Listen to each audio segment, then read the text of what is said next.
Welcome to Elevating Consciousness, the podcast that helps you discover deeper levels of truth, meaning, and wholeness. I'm your host, Artem, and today's guest is a theory artist, wordsmith, and author. He has spent the last 10 years trying to figure out how to create a listening society, a kinder and more developed society that deeply cares for the happiness and emotional needs of every citizen. He's also one half of the Hanzi Freinacht duo, an alias under which he has released the Listening Society and the Nordic Ideology. You're not allowed to say that. Huh? You're not allowed to say that. I'm not allowed to say what? That I'm part of the people are writing that because they figure it out. But me and Daniel, we have an oath that when it comes to these kind of things, that people are not allowed to say that we are Hanzi Freinacht.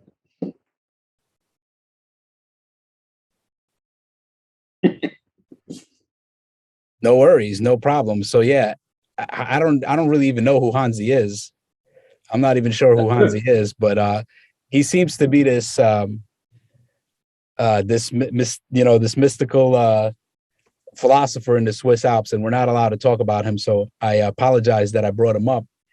But for everybody that's listening, I have with me today Emil Ejner Friis, and he's somebody that's really interested in metamodernism, and he has some really groundbreaking ideas. And yeah, Emil, welcome to the show. That was the weirdest introduction that I've ever had, but we're just gonna roll with it. We're just gonna roll with it. Yeah, people know about Hanzi. People don't know about Hanzi. Hanzi is what Hanzi is. Yeah, let's just get going. There's some dogs fighting outside, if you heard that, and we are probably also gonna. I just moved to Thailand. I'm in the middle of the jungle, so just be thankful that I have a stable internet connection now. We might have a power out, at some point, and yeah, that's just the way things are. Or we're gonna have like tropical rain, and then I don't think that noise filter is gonna help. So let's just see what happens. Yeah, so I had a whole interview planned, and then Emil just told me that he didn't want to talk about anything that I had, like all the questions I had and all the ideas I had. And Emil just told me, he's like, that's boring. He's like, I'm so tired of talking about the same stuff. So I'm really curious, like, what's alive for you right now? What's going on in your life? You just moved to Thailand. I'm wondering why Thailand? What's going on in the world right now?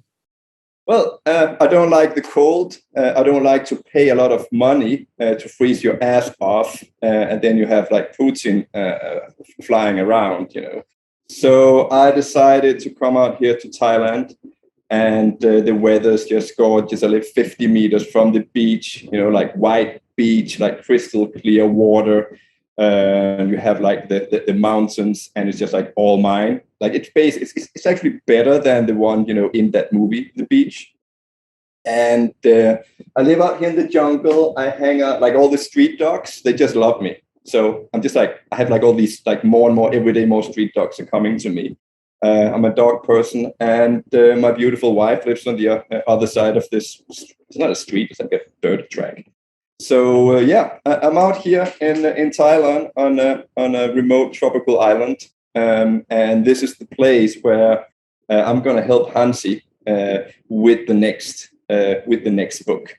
And the reason that I didn't really want to talk about the questions you had for me is like, oh, could you explain what is Nordic ideology, what is game denial? Is because I have been talking about this for years, and I just recently did these online courses, several of them, people paying me to tell them what is Nordic ideology, what is the listening society, what is game denial, and so on and so forth. And I've enjoyed that very much, sitting there with a group of very engaged students wanting to learn about metamodernism. But like in the end, I came to the conclusion that maybe I should just record it. So I'm like, don't have to talk about it again and again and again.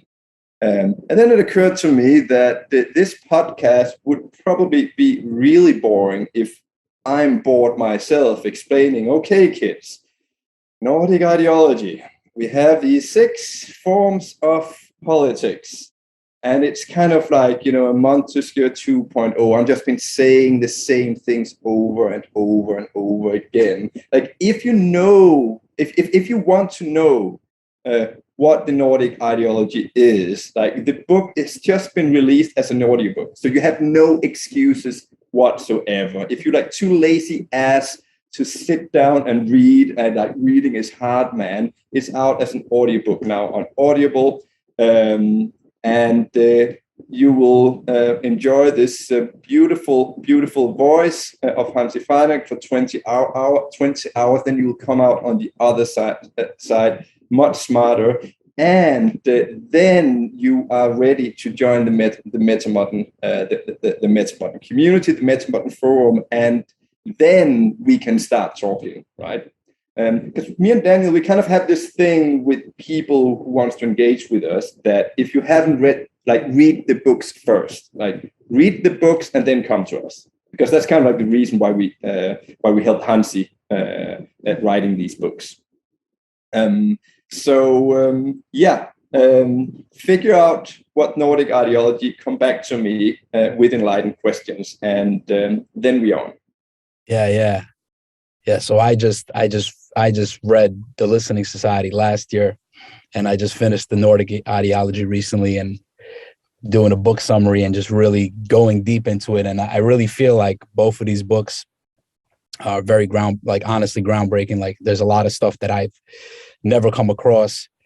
And I'm really interested in developmental stages and developmental theories, and the perspective or the view that you described in the first book. It's like a different model. Like, I call it the Hanzi model of development, and it's really fascinating to me. I'm just wondering, like, you have these books, and if somebody really wants to learn about metamodernism, they can check out The Listening Society and Nordic Ideology.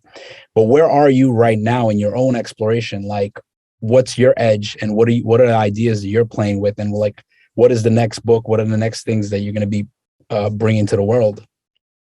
Well, right now I'm helping Hanzi with the next book, which is called 6 Hidden Patterns of History, which is a book about world history. We go all the way back to like our hunter-gatherer ancestors and up till today.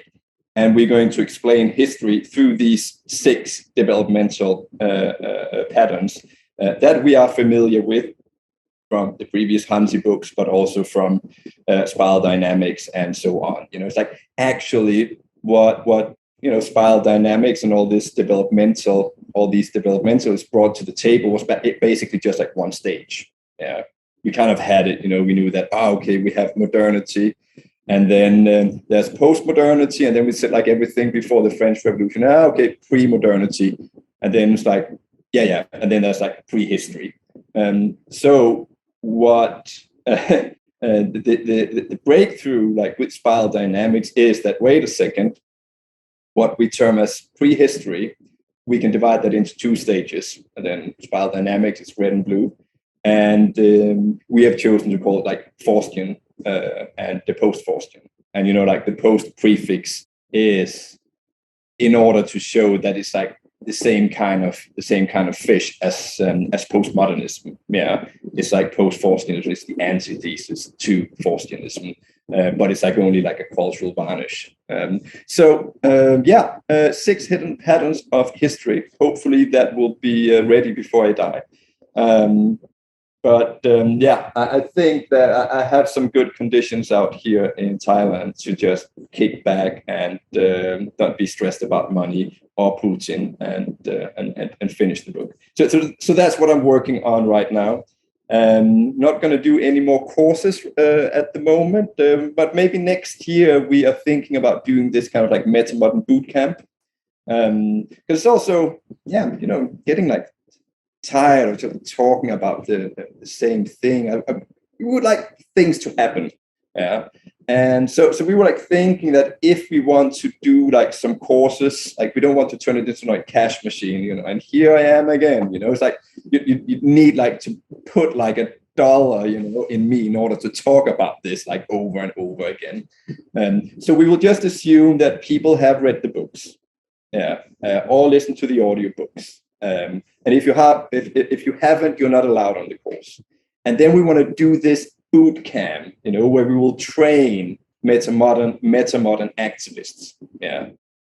Like to kind of like move beyond this like curious intellectual club where we sit there and read about stage models and talk about stage modeling things, but things don't materialize. It's good like to sit there in your armchair and read philosophy, but that's not why we did this. That's not why we are working on this. That's not why Hanzi exists. It's actually to make change happen. And for that to happen, well, I think we have achieved level 1, which is for people to like to download, the metamodern code. So we are like on, square one now. And now we need people to embody the metamodern code and also, coordinate their efforts. But the thing is that, no changes are going to happen if people don't organize. Like we need to create some kind of division of labor so we can organize our efforts. We need projects out there. So we are thinking about maybe doing this boot camp next year online for people who have already downloaded the code. Okay, so you want to focus on the people that are already familiar with your ideas. Yeah. But now, how do you get more people to come into your sphere and to actually look at metamodernism? Like people don't always want to pick up books, right? So like not everybody's going to sit there and pick up the Listening Society and the Nordic Ideology like me and take notes vigorously and do all these things. So like part of the reason why I have this podcast is to try to, bring new ideas into people's spheres that they may have never heard about. Yeah.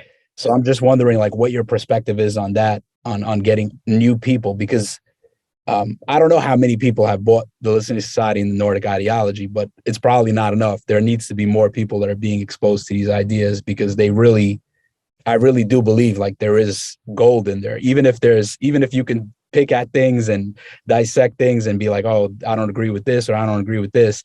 Just reading these books will make you think different. Yes. And luckily, we have like a bunch of podcasts out there already. I think like 4 years ago, when I was excited about it, I was doing the exact same podcast about tell me about what's Nordic ideology. It can't be 4 years ago. When was it coming back in 19? Like 3 years ago. So our stuff is out there. Our books, like we are selling books every day. Our website is getting hits every day. Hanzi's Medium blog, we're getting new followers every day. Like the material is out there. There's a lot of material. I'm getting more emails from people than I have time to answer. So it kind of feels like that we have, kind of like we have created this snowball, and now it's like going on, and like people out there are getting familiar with the code. And then, of course, people pick up the code, they talk about it with each other, so that I don't have to. And like I just like saw like on the Borderland Festival, it's like a Burning Man kind of ish festival in Sweden, that there were some people like on a fucking festival, supposed to be about like sex and drugs. They wanted to do like a reading circle of the Listening Society. It's like, okay, yeah, I wouldn't have done that if it was me, but I think like great initiative, buy my books. So what I would like to see like right now is, of course, work on the next book. We also have like a Hanzi a self-help book coming up. So just like finish the next books. But apart from that, I would like to see like going to the next stage when it comes to engaging people. And equipping people with the right thought tools. And there I think we should do like a boot camp. And also, it would make more fun to me if we could just like, that there would be requirements. Yeah, that I can say, no, I'm going to push people to actually, no, I'm going to give you homework, yeah, and you're going to pay me for it, yeah, and we're going to equip you and build you up so you can become the metamodern activist that the world needs. That the world needs. Because also, we need more than just sitting and hanging around in online fora talking about stage theories, right? Like the listening society, that was actually just supposed to be the introduction chapter to Nordic ideology. Yeah, like the only thing listening society was just, okay, people did not understand what we were talking about before they had understood, understood that there are stages of development. Yeah, that's the only reason we wrote Listening Society. Like all the important stuff is in Nordic ideology. I would say like 75% of the philosophical content is in Nordic ideology. Like all that Listening Society says is that stage theories, stages are real. They matter, and we should make it political. Yeah. Like psychological development. Psychological development is real. It matters, and we should make it political. And then, by the way, yes, we just have an updated, stage model because, like, the ones that we relied on in the past were obsolete. Like spiral dynamics, Wilbur. And what we did was actually just to apply Wilbur onto spiral dynamics. Like, I don't know why none of the spiral dynamics or Wilbur people did that. We just took like the 4 quadrants and then you put it on, the stages from spiral dynamics, and then voila, you have a much better and more up-to-date stage model. But that's like all that, Listening Society was about. Okay, you understand, we got stages of development, fine. Let's start to talk about how we develop society to the next stage. And here we have the 6 new forms of politics. And that's what I would like to discuss. And that's what I would like to develop, to co-develop together with other people, instead of sitting around talking about stages of development over and over and over again. Okay. So what's coming up for me right now is, it seems like a big key is the developmental stages, is to be developmentally aware and to understand these models. But now, like, what do you think? Why is it that there's very intelligent people that for some reason don't take to these models? They might have been introduced to them, but for whatever reason, they don't stick to them. Like for me, once I've learned these things, it's like I could not look at reality differently. It's like a lens, and then you just see it everywhere, and just like, wow, there's a lot of truth here. But for some reason, some people, when they come across these ideas, it doesn't stick with them. So what do you think? Do you think it's because some of the models just are like overly simplistic, or they're problematic? Why is it that not everybody takes to the developmental models? Well, there can be a billion reasons for that. Like, why don't I, why doesn't, like, I was learning math. Why didn't that stick with me? Like, I think I've learned like this cosinus, sinus, and tangent stuff 3 times. And I've forgotten it every time. Again, it just doesn't stick. I'm not interested in that kind of stuff. So that can be one reason, like, why doesn't it stick? Well, we are different. We have different preferences. Then, of course, it can also have to do with which value mean you gravitate to. And especially if you gravitate solidly towards the postmodern value meme, you are just like by nature allergic to any hierarchies out there, and that also includes like state theories. Obviously, if you're gravitating towards the modern value meme, well, it's like you are not allergic to that stuff, but it's like too complex for you to do anything with it, and you will have like kind of like flattened versions of it that can't really be applied in a productive manner. Yeah, that makes sense. So, I mean, there is an idea that there's several ideas that you speak about in the Nordic ideology. And like, I don't know if this lights you up or not, but this is kind of interesting to me because I see it in my daily conversations. And this is like the concept of freedom, like how people think about freedom. And for some reason, it's like, at least this is like in my interactions, in my conversations, people have this very like libertarian kind of idea of freedom. Like it's associated with financial freedom. Yeah. Like let me run my business, let me make my money, keep the state and the government off my back. And like, you know, to me, that always like felt simplistic. And then after reading your book and just seeing you speak about these things too, I'm just wondering, like, if you could speak on that, like the limitations of the individualistic view of freedom, and like why true freedom is actually a collective good. Why, like, the interconnect, like how people ignore the interconnectivity of us, and how it's not, you can't just be free just on your own. Like, there's no way to do that. Well, obviously, we have in the political spectrum, we have like two different ideas of freedom. You have mentioned the libertarian, just like keep the state out of my business, and then you can have like the left leaning that, okay, how can I be free, if I'm poor and I don't have any freedom to do anything in life, and both are like valid. Yeah, that obviously, if you don't have a lot of resources, then you are forced to do certain things in order to survive, and your life will be just about survival. And where's the freedom blowing in your hair there? What we would like to do is also to turn the gaze inwards, because there's sides inside of us that are holding us back. Yeah, like would it be nice to be free of your inner demons, trauma, whatever, all the things inside of us that are keeping us from being unleashed. Yeah, and that's again associated with inner development, which is like the core of the listening society. That hey, if we have like exterior development, societal development, what about inner development? That people can develop. That's a gist of it. And also the idea that we have like several levels, of freedom, in society, and they are often associated with people who have or who gravitate, or who are on like a higher level of complexity and have more freedom in their life. People who are able to, craft their surroundings like clay. They have the freedom like to play with the world around them. And they are not like hold back by conventions or material conditions and so on. Now I completely forgot what the question was. We were talking about freedom.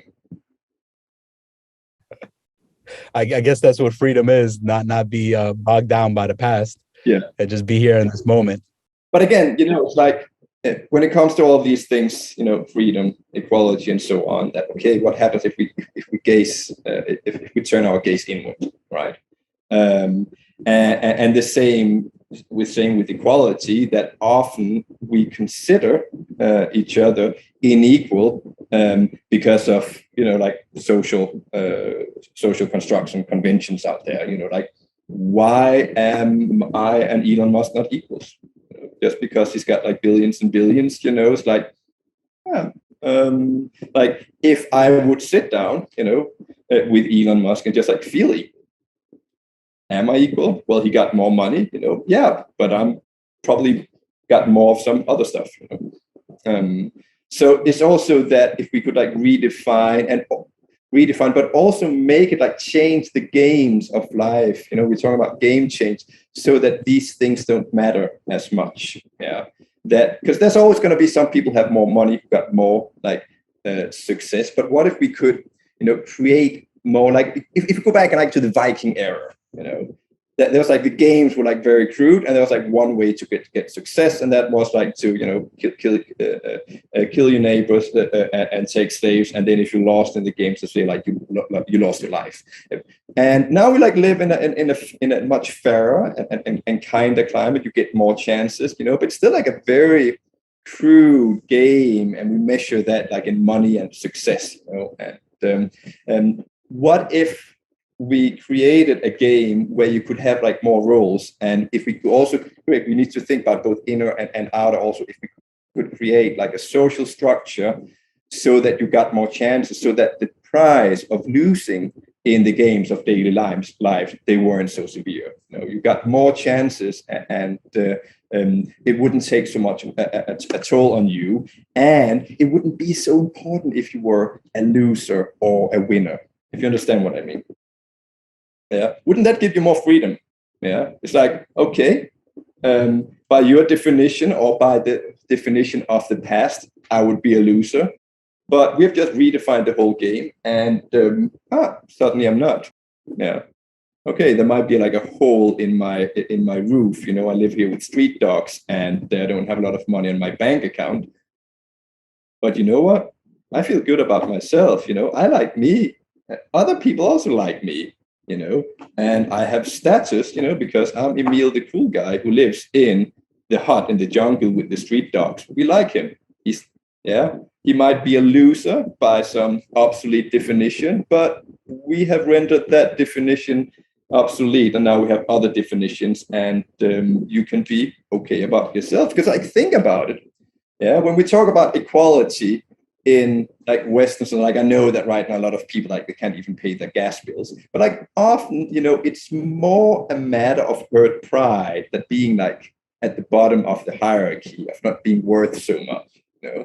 Because I think about, okay, so rich people, they have more ridiculous stuff that's like rich. Then you're up in the hierarchy. Like you have a Bentley and bling bling and all those kind of things. And it's just like, doesn't add much like practical value in your everyday life, right?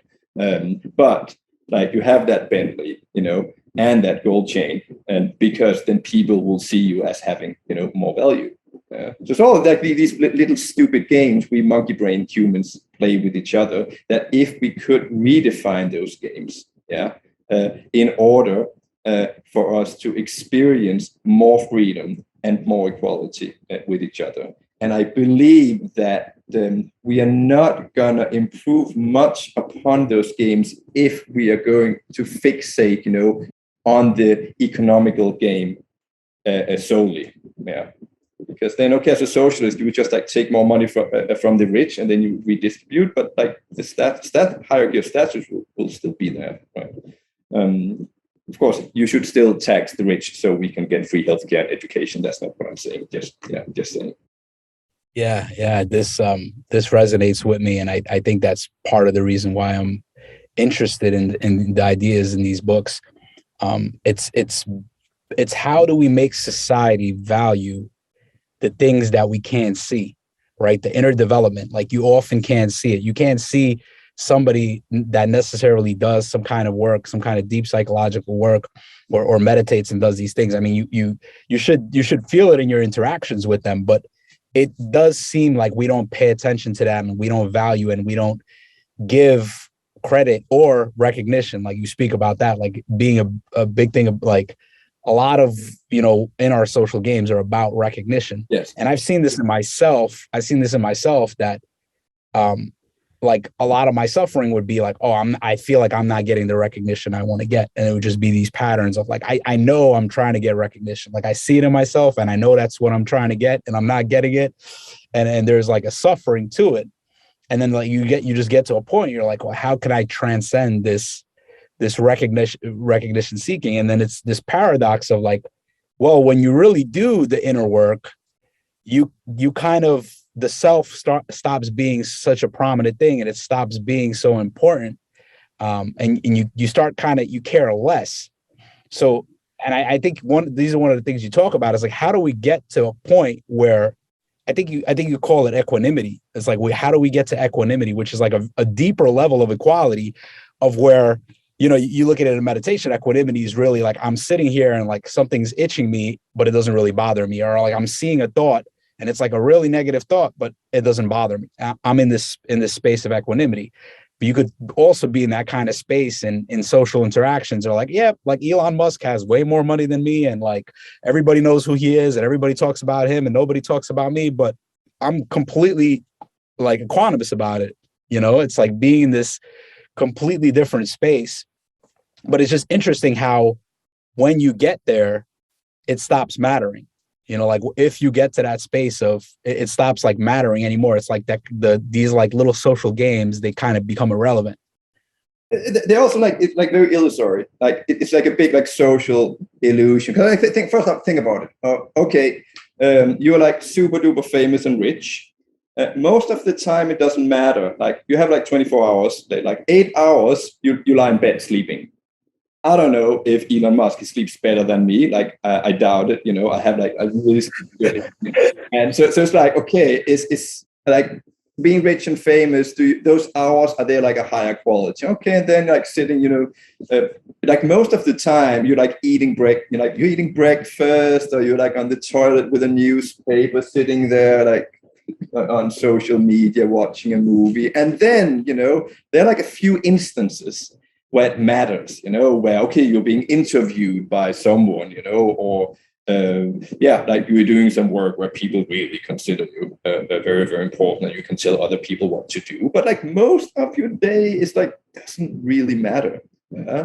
And most of the time, okay, this recognition drive that so many of us have, like we're really, really craving it. But I can tell you that then when you get it, then you just have a lot of people like emailing you all the time. It's like, okay. And it's kind of like the cup just got filled up, and then, yeah, okay, but I'm still like more like, it's like more important if I had like a good night's sleep, what I'm gonna have for breakfast, and like if things are working in my everyday life, with my missus and the child and these kind of things, and then, I can sit here and like someone is like asking me important questions on a podcast, I can like sit there and look at a number on my like Twitter or social media thing, how many followers I have and these kind of things. But it's like very, very illusory, it's like the same thing like with the number in your bank account.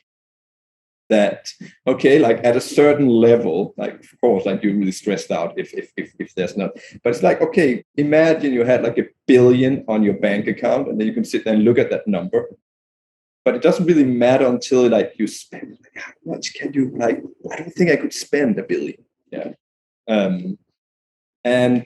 So what I'm saying is that, again, what you were talking about, like you own your inner game. Yeah, that, okay, I have this drive for recognition, and I feel less worthy, and then it's like, okay, I need to go out there, and then I need to fill this black hole up. People look at me and so on. It's like, we just see that, people just stuck in that wheel. Or you could like stop up for a moment and see, okay, what is it actually that I want?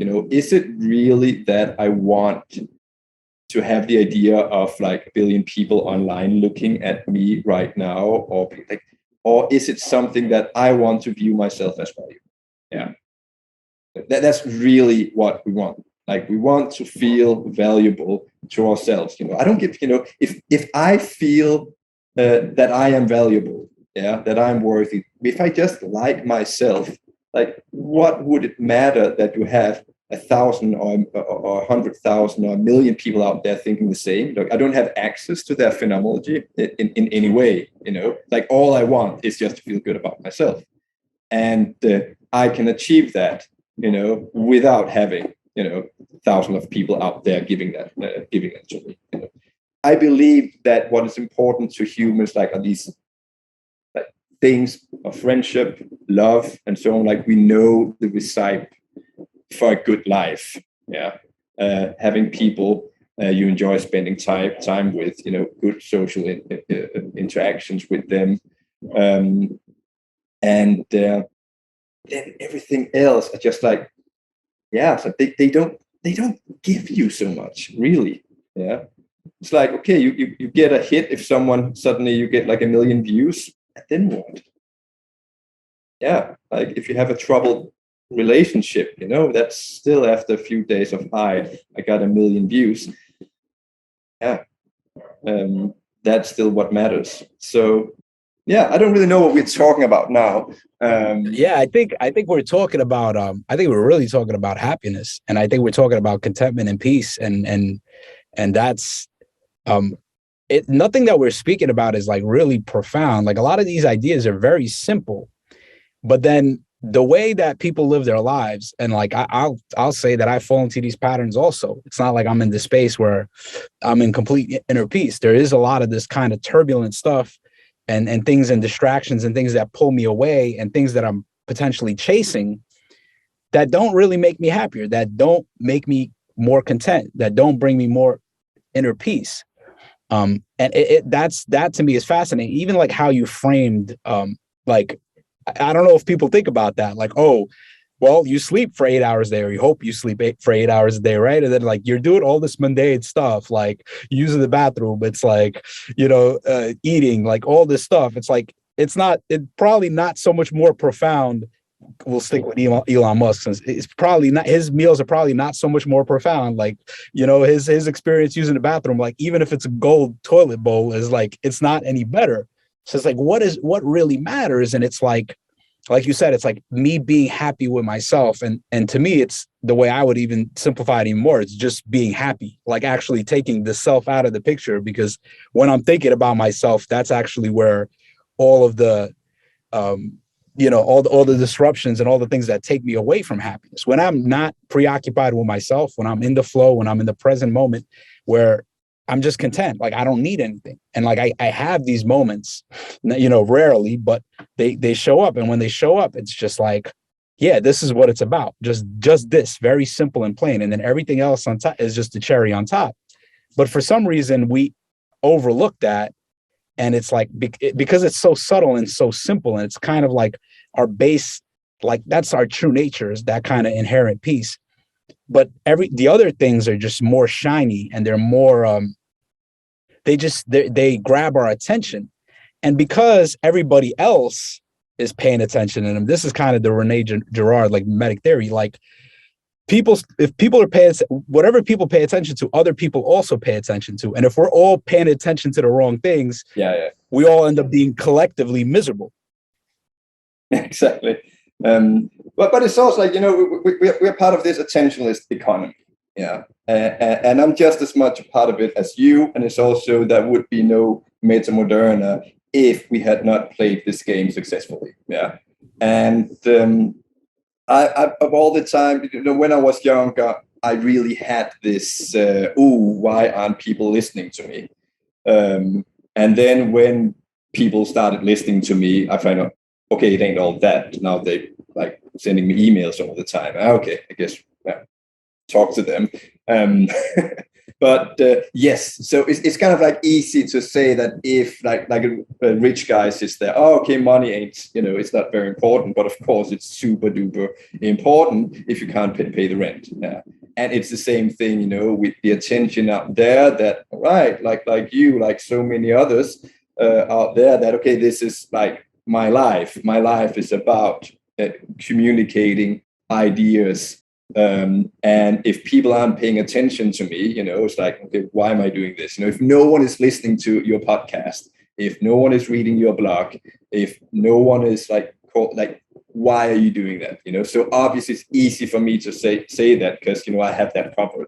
Then again, I'm just saying that, when you get all that stuff, it's like, yeah, it ain't all that. Like what matters is that you've slept well at night, that you have like a nice peaceful breakfast, that relationship is in order, because I'm more often thinking about that when I walk down to the store, that this is it.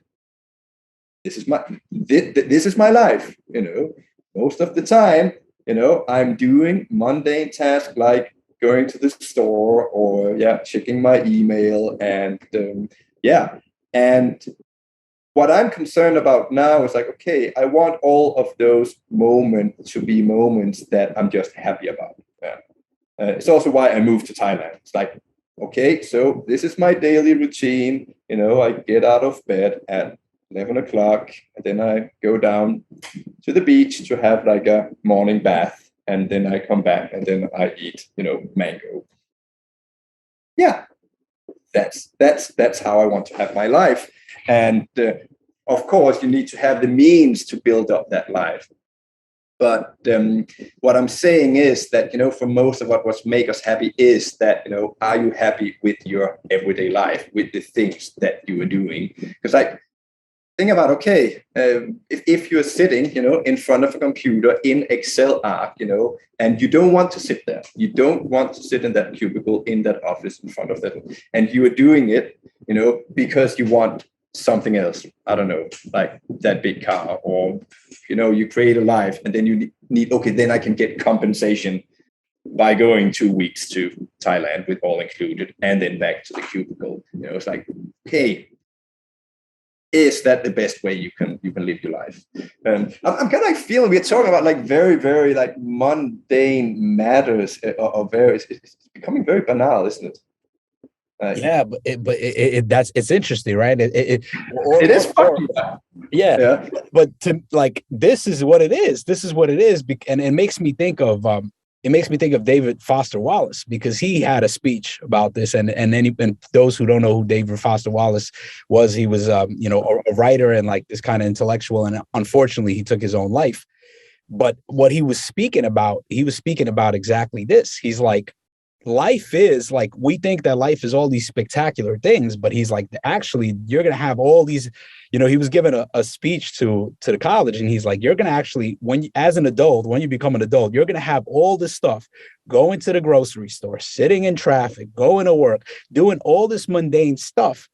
And it's like, if you can't be at peace on that line, like if you can't be on peace waiting for the groceries, pay for your groceries, and you're constantly agitated it's that's where you're living your life. So it's like, yeah, these things are mundane, but then on another level, it's like they're not. I think that's the problem. The problem is we can't see how every moment is sacred. Like how you said, this is it. Like I'm walking to groceries, I'm walking down to the beach. Like I'm not doing any spectacular, but this is it. Yeah. Like really, there's nothing. And if I'm not happy doing these things that I'm doing every day, okay, I need to reconsider, like, how can I make that happen? Because, like, do you like want to like live for this like few moments of splendor, or like through like a very great everyday life, or just like, is it possible to craft that everyday life that you're content with and that you don't want to escape from? I'm against the vacations. I'm very much,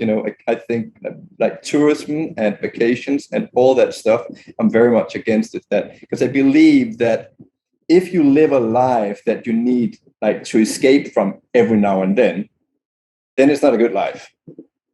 Yeah. Like your life should be in a way that, no, I don't feel like leaving this, like going away to like get compensation, in a way. But again, it's also easy for me to say I live on a fucking beach in Thailand, and your life is a vacation, but you designed it that way. And I really like what you're saying, because I also have this thing with, and I don't know if it's because it's hard for me to relax and just rest and not be like productive, but I also have this thing with vacations. Like I've gotten to this point where it's like, why do I need a vacation? Like, why do I want to go away? Like, how do I create a life where I don't need a vacation? Like, I enjoy my life so much. I actually like being home. I like being here, and I like doing the work I'm doing and living the life I'm living. And I think increasingly I'm getting to that place. But this is where it, and this is where everybody runs into the problem with this, is like, I need to pay the bills, right? So then people run into this thing. It's like, what do I do to pay the bills? And unfortunately, a lot of times the things that are guaranteed to bring you money are the things that are going to pay the bills. Well, they kind of drain your soul. They kind of drain the quality of your life. So it's, yes. Go ahead. I would say that like where I'm at right now, it's been like 18 years in process, like I finally made it, that was like 18 years ago. I had my last real job. I was like in the beginning of my 20s, and I was working at this office, and it was, I can't remember what I was doing, but it was something with some papers and on a computer. So I should like push some buttons on a computer, and then I should do something with some papers, and then once in a while I should go down and talk to a person about some papers every day. And if I wasn't fast enough, that stack of paper, the next would just like stay until the morning after, but just with extra paper. I just like, and I remember I was like commuting 45 minutes every day, with two trains and one bus.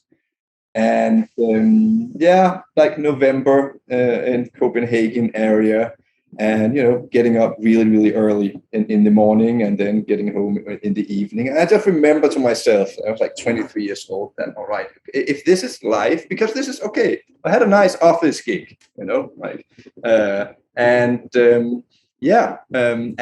this is what life is about. You sell off your time, and then you do whatever you're supposed to do there, and then you can buy some stuff and pay your rent. Okay, and then you just go on. And I just remember thinking to myself that if this is life, I don't want it. I don't care if that bus is going to hit me.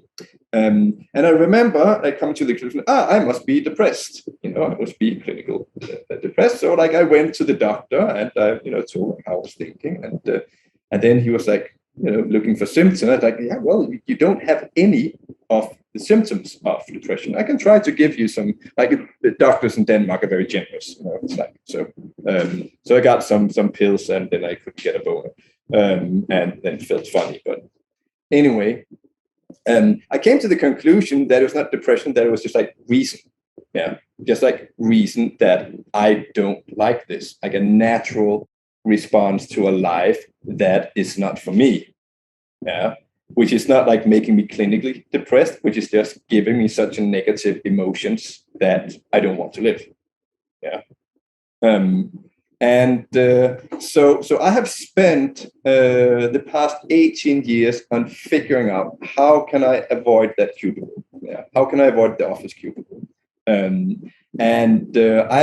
think I have moved like 40 times, and I've been out in the world and things, and haven't had any money. And finally, I found out, wait a second, I could rent a hut on a beach in Thailand for almost no money, and then I can sit here and I can write my books. And I also have income now, just like to scrape by. So.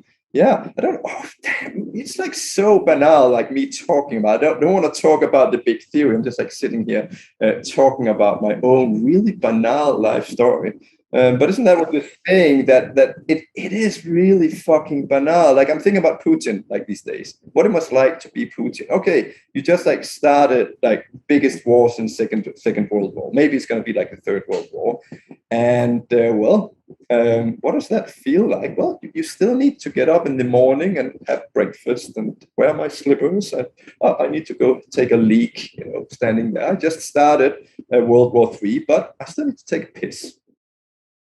Waiting. Okay, wash my hands, and then it's like, and then like some of the time, he's like confronted with other people who are in connection with, well, yeah, when then we need to bomb there, then it's like, go around like your little fucking banal piss and human life, like like it's also like what we're doing like all the time. We're caring for ourselves.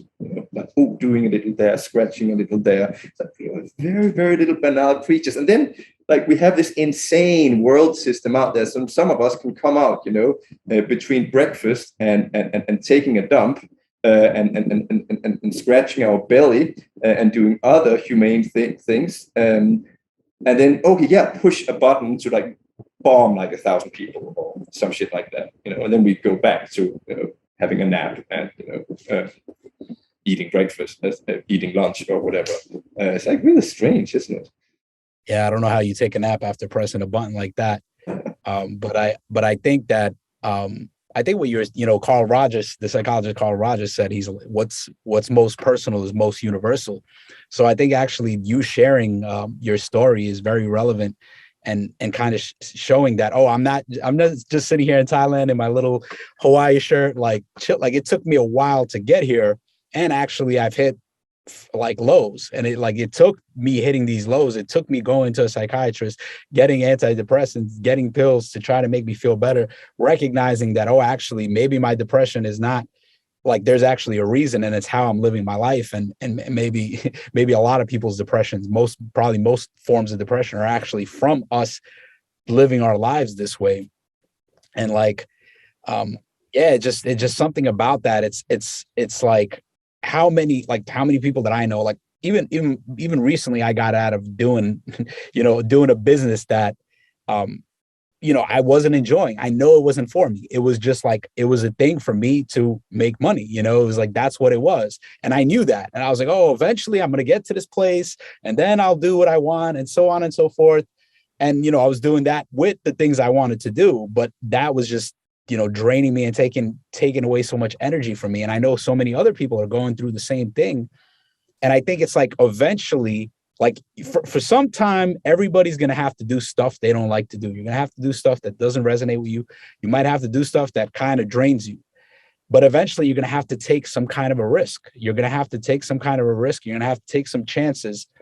And some of us are in better position for this. Some of us are more privileged. Some of us have a bigger safety net and other people don't. And there's also different personalities. Some people are just have a higher propensity for fear and they're just not willing to take the risks. But yeah, it's like, so this is interesting to me, right? It's like, how do we create a society where people, you speak about this, right? It's like eventually we all become artists, because I don't believe like some people are like, oh, I'm an artist, or I think everybody has that inside them, that creativity, that intrinsic creativity, that artist within them. But for some reason, not everybody's able to develop that or step into that role. And part of that is we live in a society that predominantly doesn't help that. And so one of the ideas that, people have been talking about is like universal basic income, where it's like we give people the safety net. So you get X amount of money, you get this small amount of money that covers your groceries, covers your rent, your healthcare, the things you need. And then you can relax. You can sit there and think about, well, what would I like to do? And work on the things that are interesting to you. And yeah, you're not going to be riding around in a Rolls Royce or a BMW. You're not going to have all these fancy things, but you're going to have the one of the most important things, which is the time and the space and this basic level of safety that people don't have, right? If I don't have this basic level of safety, I can't quit my job, because if I quit my job and the bills aren't getting paid, my physiology is out of whack. And I can't even think. I can't even I just worry. So it's like, what else can we do? What other ideas or what other things can we do within society that allows people to have this kind of safety net and allows them to, I think one of the things you talk about is like the monastery stuff, like the retreat stuff, like having people being able to take a year off work to do deep inner work and to really think about like, who am I? What do I love? What is worth loving? What do I enjoy? Right? Like these kind of things, that's very motivational to me when I hear like the metamodern stuff. It's like, yeah. You already revealed what I wanted to say, because I believe that some kind of basic income is the future, but we're talking about Star Trek future. Yeah, like the idea that people in the West should have an amount of money that can feed a whole family in a third world country, just to sit there and write their shitty novel no one's going to read. No. If we are to start with basic income, we should start in the poorest part of the world. Yeah. We get like a much bigger bang for the buck. Like $1 extra a day can be the difference between a child working and going to school. Yeah. So if we want to allocate money for basic income, we should start, in poor countries. It will make much more sense, because it does not work in a Western, like if we would introduce like basic income that people will get like $1,000 every month, in Western countries, like the whole, like it would wreck the economy, because first, like a lot of people would not like all the so-called shitty jobs, it would be very difficult to hire people for that. And the thing is that, we don't want anyone to do shitty jobs. Okay, who should like clean up the blood from the hospital floor? Yeah. Someone needs to clean up the blood from the hospital floor. No one wants to do it, but someone needs to do it, until we have robots for that kind of stuff. Yeah. What I would propose with the basic income is that we would start with a small sum. Yeah. Like we would try the first year that everyone gets like $50.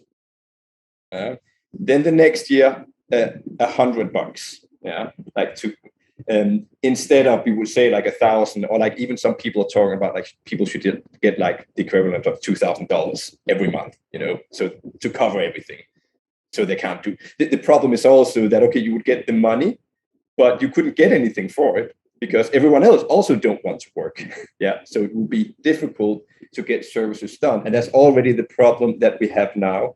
in the economy, that there's not enough manpower out there. That things like we're seeing structures right now, like in the airports, but also like in the public sphere, that things are just not working. Yeah, so you have to queue. So like the idea of we should introduce basic income from one day to the next, is no.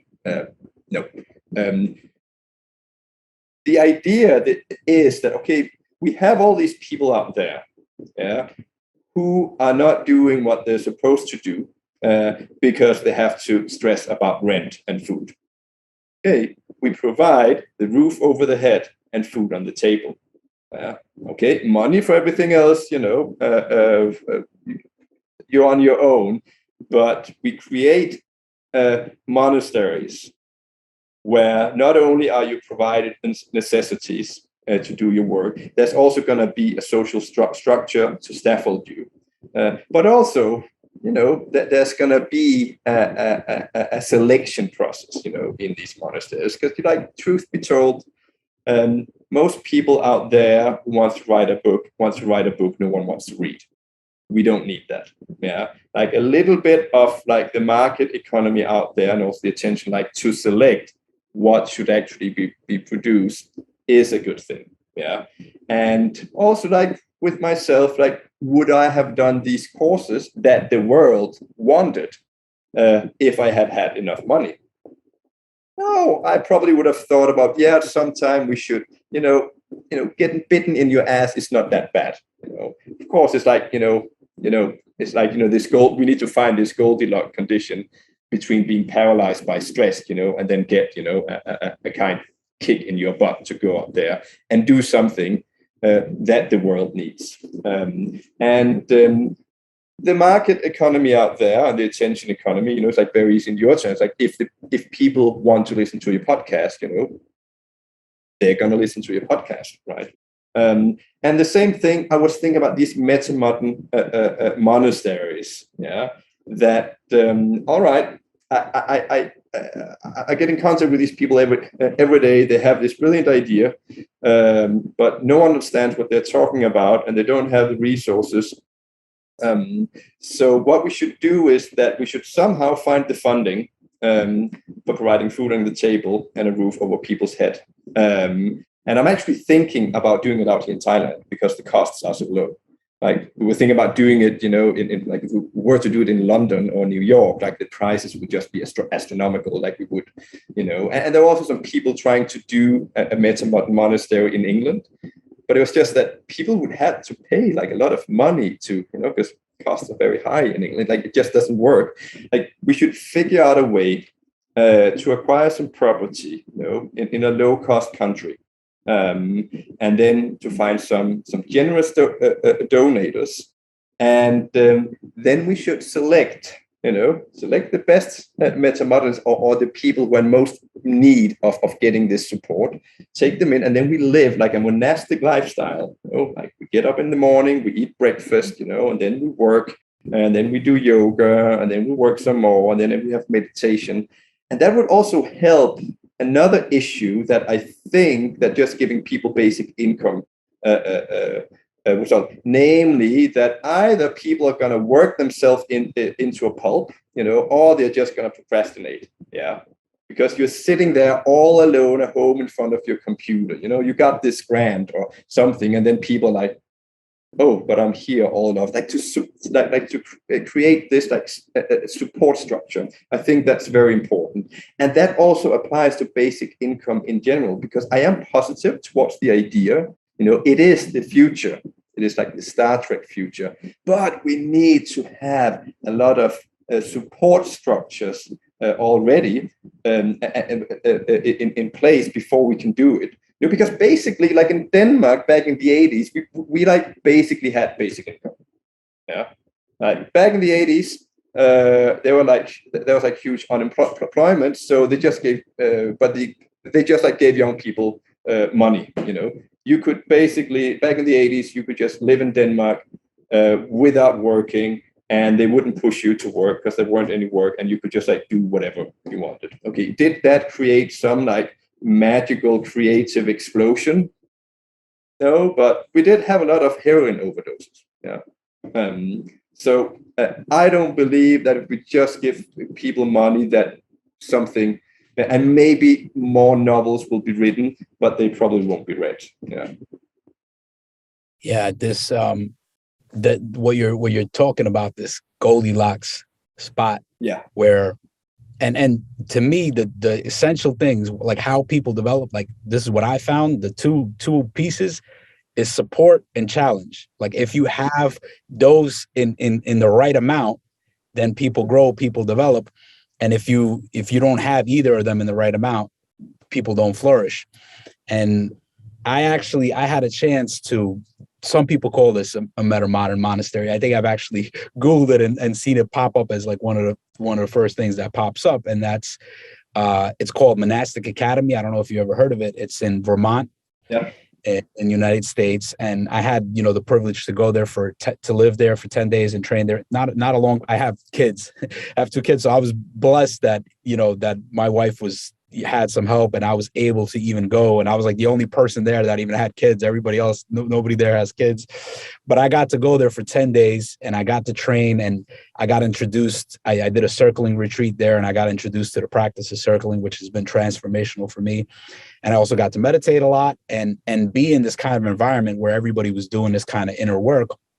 So there are places like that.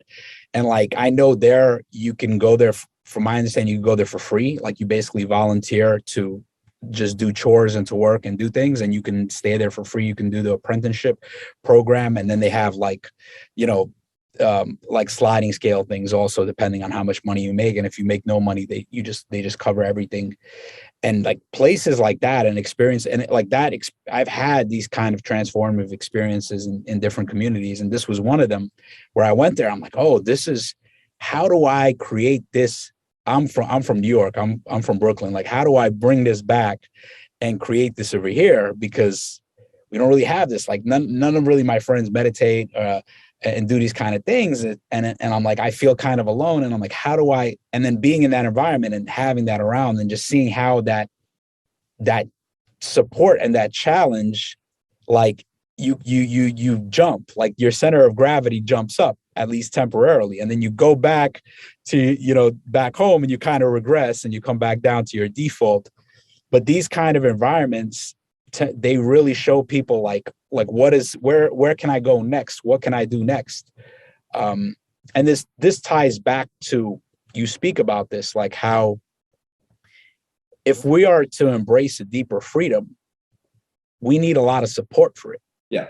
Because what happens is people have a lot of money, people have a lot of, I see this with, people have made a lot of money and they're very successful, and they kind of like, they don't really need to work. They don't really need to do anything. But then they don't really have purpose. They don't have purpose or meaning. So they chase kind of frivolous things of like, oh, let me just chase pleasure. I'm going to chase women. I'm going to go to the fanciest restaurants. I'm going to go on vacation. I'm going to do all these things.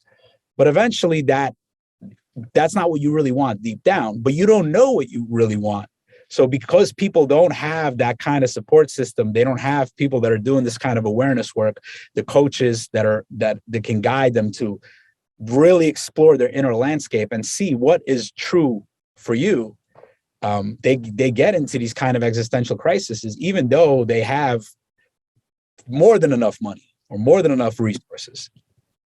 I sometimes think it's a bit like in the Matrix. I don't know if you remember that scene. Was like, why didn't you create like this like perfect, this perfect world? And it's like, then people wanted to escape because they couldn't deal with it. Yeah, and I kind of like feel that it's kind of where we have been. That right? So we don't have any purpose. We need purpose, and I think we are very, very fortunate. That we're going to get a lot of purpose in the future, because all societal structures right now are just like collapsing. Yeah, like everything, like the world is going to end. Could you like ask for more purpose? Like think about like the Second World War. It must have been horrible for people to have lived back then, but they weren't depressed. You didn't have a lot of suicides because of depression. Either came after the war, like especially in Germany. But and people often talk about, like, we make movies about it because to many it was like the most meaningful experience ever. Also as a society. That we would walk around here. Okay, let's make a movie about the Second World War, and then we won, and we say that everyone and defeated evil. Yeah, and I think that, like, the future we are entering now, where we need to change everything. Like, we need to change everything. Like all the things that, if we continue doing the things we're doing right now, we're all gonna fucking die. Yeah, and everything's just gonna be destroyed.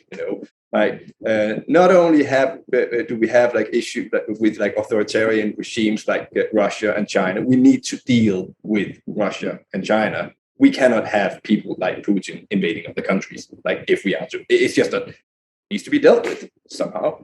And then we have like a climate Armageddon incoming in the next like 20, 30 years. Okay, so the world is going to end. Could you ask for more purpose? And everything needs to be changed. Yeah.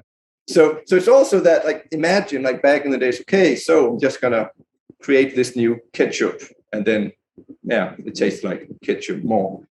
Right now, like, everything needs to be sustainable. Yeah, like, think about it. People can get a lot of purpose like with the right narrative, and like knowing they're doing the right thing. Yeah, okay, you're like flipping burgers at McDonald's and giving coffee to people. A lot of people are struggling with finding purpose from a job like that. However, you could have this like lesbian, ecological, queer space like in downtown, where you are making vegan hamburgers and and organic fair trade coffee, and suddenly it feels super duper meaningful, and you feel cool. You're basically doing the same thing, flipping burgers, and giving people coffee. But with the right angle, with the right purpose, like with the right connection. And we need to do that with everything. Yeah, like all the things that we manufacture, all our services need to be sustainable, ecologically and socially. And there are so many structures that are collapsing. So I actually think that we are headed towards a glorious future, like a glorious future of meaning. Like, there's going to be more pain and suffering and misery than we have been used to. We're going to get a lot of meaning. Like, just like take like the Ukraine war. That, like, okay, Ukraine, like being Ukrainian, like people didn't have like a strong identity around that. It's basically like, okay, like we live like in the poor part of Europe, and it's kind of gray around here. And okay, we don't have a lot of money. And suddenly there's a war coming around, and you see this like rebirth of Ukrainian identity and pride and meaning. Like, Ukrainian people are suffering so much, but what they have is an abundance of meaning and purpose. Yeah, fighting evil. Could you ask for more? Like, transcendentally speaking, of course, you could ask for like just living your life in peace and not having to suffer. But I mean. We are headed for a catastrophe of like, we just can't grasp it.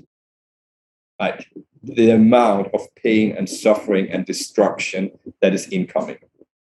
And I usually say that it's actually the dwarf from was it like the Game of Thrones, saying that chaos is a ladder.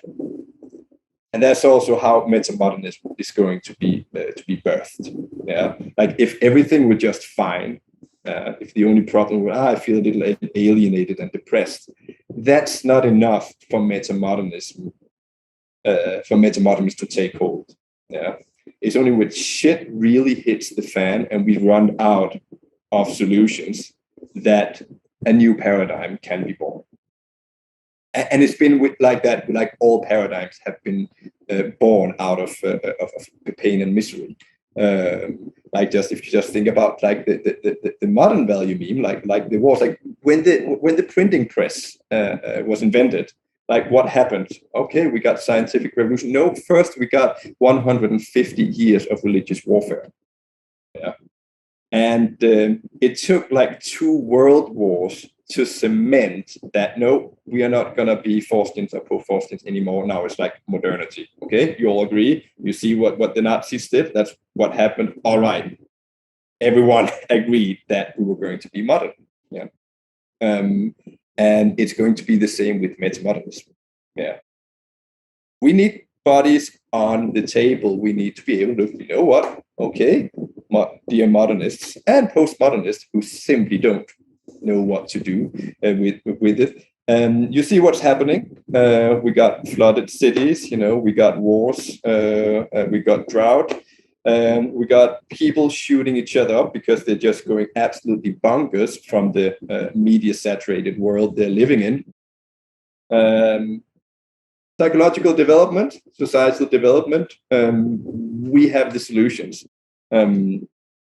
That's the only way that the world can become metamodern, sadly. So that's what we're headed for.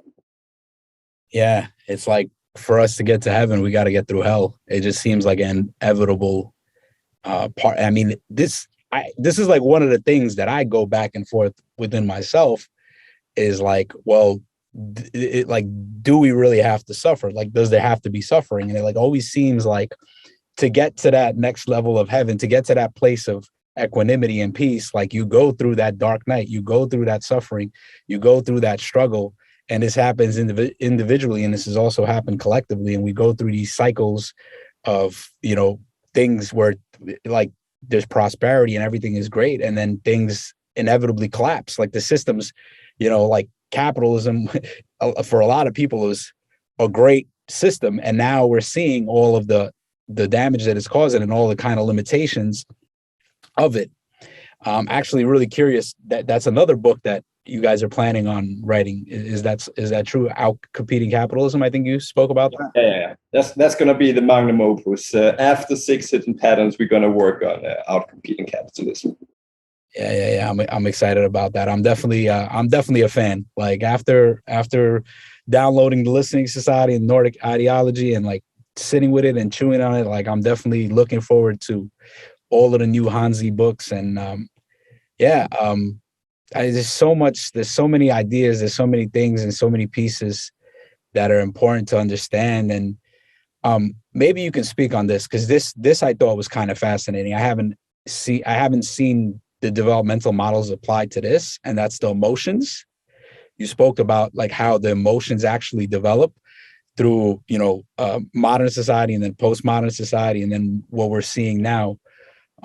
Maybe you could speak a little bit on that, because even though that's something from the book, I haven't heard anybody speak about that. And then also how that, it's interesting because then you also relay that back to the Maslow's hierarchy of needs. Yeah. And then it's like when we transcend a certain emotion, we move to the next emotion. And what's interesting about the way you frame it is like we're at emotions. A lot of emotions are socially constructed, and we use them to control society. Oh yeah.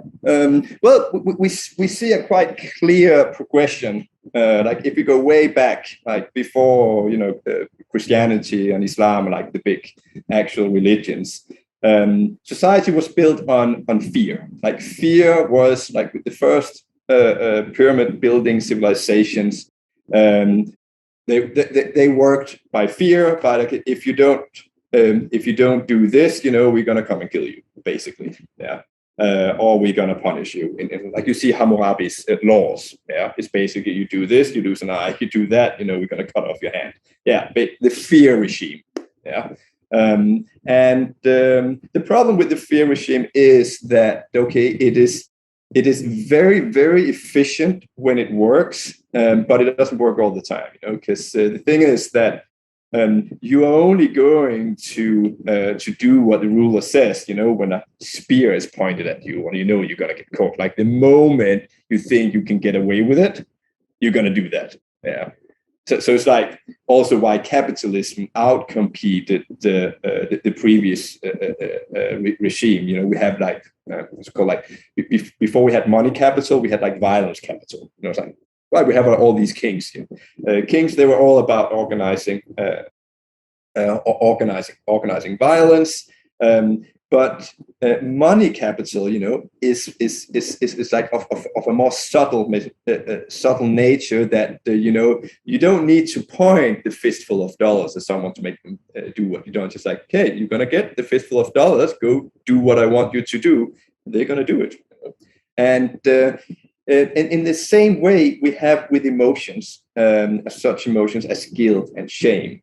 Yeah, because when Christianity and Islam and all the other religions came online, they start working on a much subtler emotion, namely guilt. Yeah, you don't need to point a spear at them. You just can say, that's not fair to God, and you really owe us this, and you should do this and that. So with the actual or pre-modern civilizations, like in the Middle Ages, rulers or society were working on the guilt emotion. Like we had like the guilt regime, and then as we became more modern, we needed something even more subtler, namely shame. Because if you are to get like a modern society to work, you take like all of these people, you pack them into metropolises, and they should somehow, we should manage that they don't end up fighting each other, all the time. That's where we have people starting using deodorant, and saying like, yes, ma'am, and thank you, and behave politely, and put on a tie, and you shouldn't like burp, and you shouldn't do this, and like think about like in modern society, all these things that are associated with shame. And it's a mechanism so that we can just endure living together. Like, because think about if we were completely shameless, just walking around naked, and burping and yelling, doing whatever we want, So like with modern society, we had like the shame regime, but just like the fear regime and the guilt regime, they also had some unfortunate effects. That is like if we take like the shame regime, that suddenly people are shamed for being homosexuals. It's also why we call it the pride. Yeah, because what's the opposite of shame? That's pride. Yeah, so like, hey, wait a second, I don't want to feel ashamed about that. So just like with like the modern regime that people wanted to break free of the guilt regime, that suddenly, hey, I don't want this like Christian religion to make me feel guilty about X, Y, Z. I want to live in freedom, And suddenly we had a society that needed a new regulation mechanism, namely shame. Now society has become even more complex, even more developed.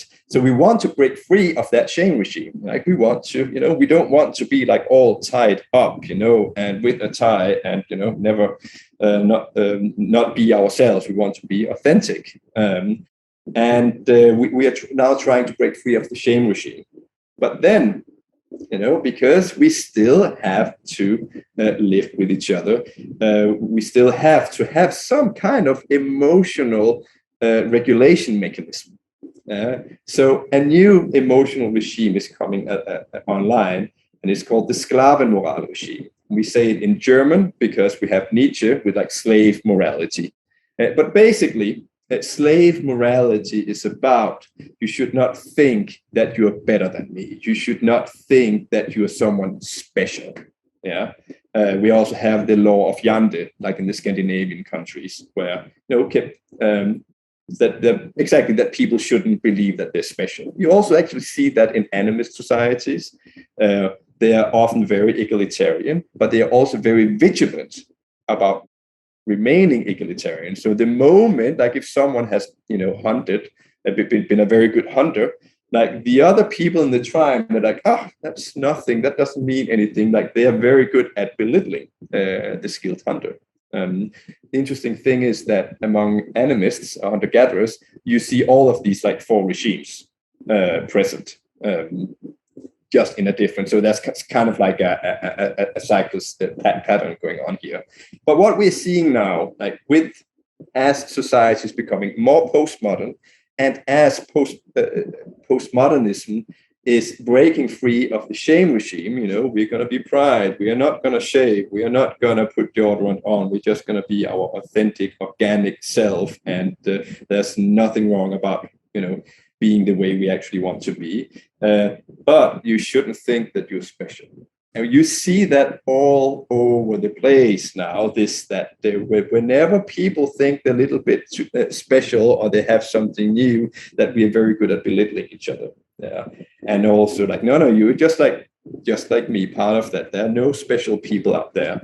And we especially see that with people grabbing towards metamodernism and having brilliant ideas that people do not want to accept that their lowly neighbor or friend or chump, or just some dude in the network is brilliant in any way. And that's the sklavenmoral regime that we are trying to keep each other in check. And that's also why we are blaming each other for narcissism. Have you noticed how narcissism has just spiked? Yeah.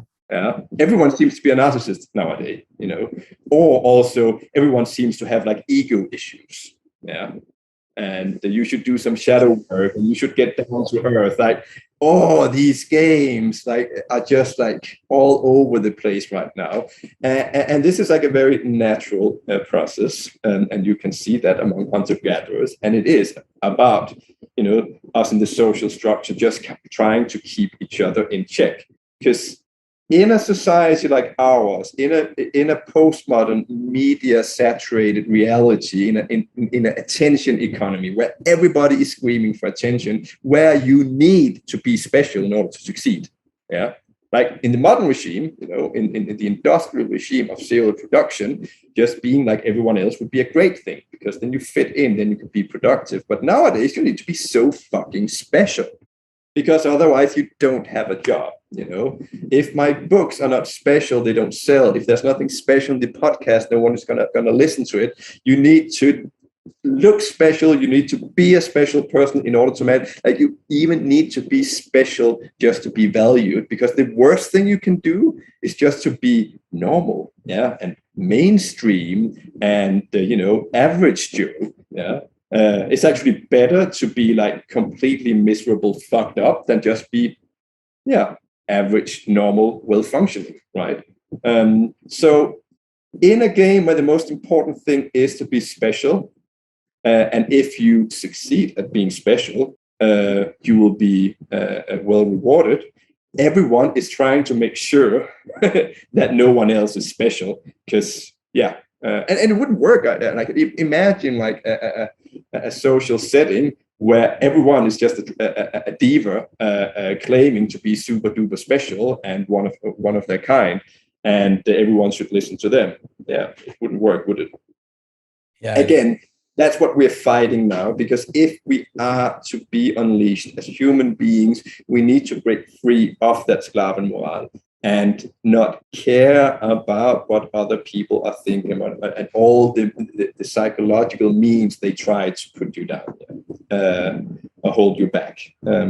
So that's the next emotional regime. And in many ways, it's just as nasty as the previous one. It's just different, but it's still a nasty emotional regime out there, and people are suffering. Yeah, this piece is very interesting, and how it's related to the increase in narcissism, like how now people are becoming more narcissistic. And something that I've also learned is accusations of narcissism, have spiked. What was that? The accusations of narcissism is what spikes. Yeah, because like obviously, in this media saturated social media, that it's kind of like we are nudged by technology and society and the economy to behave narcissistically. Yes. If you don't, you fail almost. Yeah, it's fascinating. There's a teacher, spiritual teacher, A.H. Almas, and his approach is really looking at. He basically talks about something called like everyday narcissism, and it's there's pathological narcissism, which is that it's just pathological narcissism is wrong is because it's very excessive, right? So when people act in a pathological narcissist way, it's like it's very wrong. But the subtle narcissism that we have, we don't really see it. So it's interesting that now it's becoming amplified, and we're starting to see our subtle narcissism.